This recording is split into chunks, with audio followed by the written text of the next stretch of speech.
I had a inkling Yeah. that something might be wrong. I was told that it did, my sexual addiction didn't exist. Oh, yeah. And, the foundation that we're on is really uh is we're trying to let people know that wait, this is a real thing, but it's very, very hard to do when you have very reputable scientific people saying that this is not a thing at all. Can you address that a little bit more? Yeah, I mean, we had been fighting this fight for a long time, and AFAR was founded in the late 90s, by Patrick Carnes, who we are always so grateful for, Mm. to try to get evidence to say, hey, what we're seeing is an actual thing. And this happens all over the place.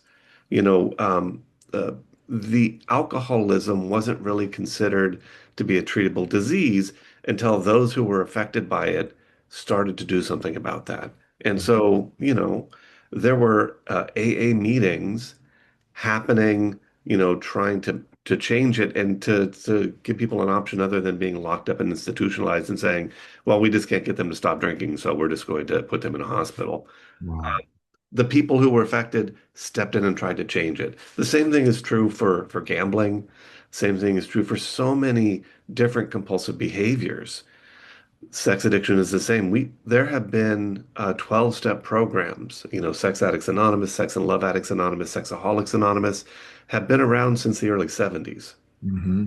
Hmm. And in the late 90s, we were still trying to convince people that this was a thing, you know. And in the United States, we're still having to fight that battle. The rest of the world has caught on. There's a diagnosis that explores compulsive sexual behavior in the World Health Organization's uh, uh, ICD-11, but we're still fighting it in the United States. And the problem is, there are some pieces about being more intelligent allows you to deny and ignore and manipulate the data more effectively. Yeah.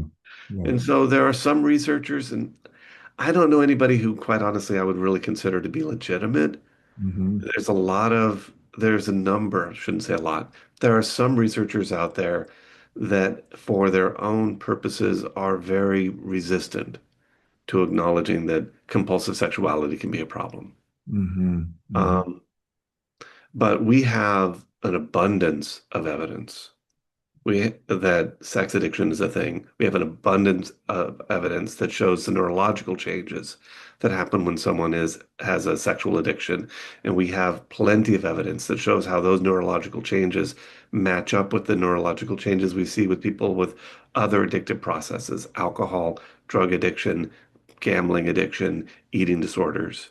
We Hmm. have an abundance of evidence that shows that there's withdrawal from pornography addiction, that there are all kinds of compulsive behaviors that go on. We see it all over the place. Yeah. One of the things that I think it's important to recognize is that the acknowledgement and the work we're doing to identify sex addiction is not a moral argument. Yeah.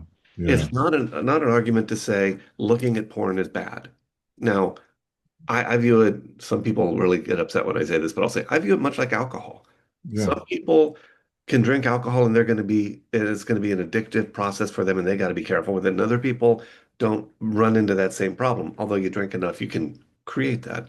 Hmm. Pornography is much the same way. There are some people that are not going to have that issue with it. Putting people's moral concerns about pornography aside, from a purely addictive, compulsive place, some people are not going to have that struggle with it unless they go way over the top with it.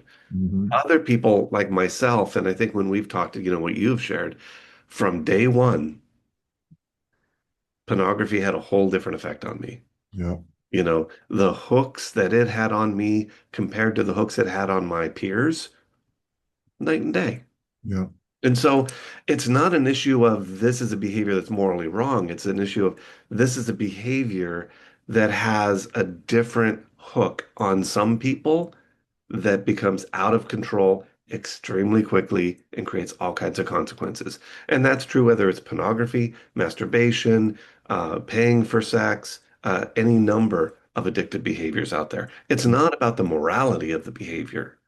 It's Mhm. about the addictive quality and process of the behavior. It becomes compulsive. People try to stop and they can't. It becomes preoccupied with it. They have significant consequences and they keep doing it. It Mhm. escalates over time and they stop and they go through withdrawals.